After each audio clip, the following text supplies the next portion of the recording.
والذین کذبوا بآیاتنا سنستدرجهم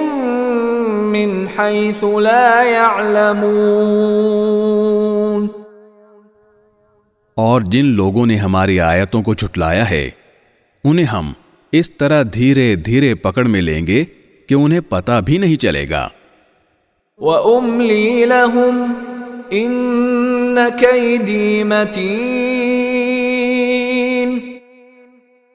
اور میں ان کو ڈھیل دیتا ہوں، یقین جانو کہ میری خفیہ تدبیر بڑی مضبوط ہے۔ أَوَلَمْ يَتَفَكَّرُوا مَا بِصَاحِبِهِم مِّن جِنَّةٍ إِنْ هُوَ إِلَّا نَذِيرٌ مُبِينٌ،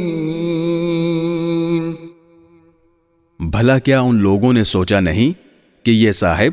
جن سے ان کا سابقہ ہے، یعنی آن حضرت صلی اللہ علیہ وسلم، ان میں جنون کا کوئی شائبہ نہیں ہے،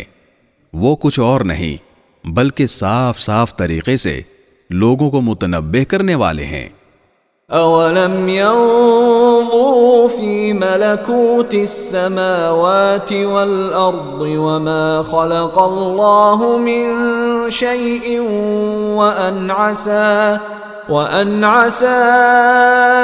أَن يَكُونَ قَدِ اقْتَرَبَ أَجَلُهُمْ فَبِأَيِّ حَدِيثٍ بَعْدَهُ يُؤْمِنُونَ، اور کیا ان لوگوں نے آسمانوں اور زمین کی سلطنت پر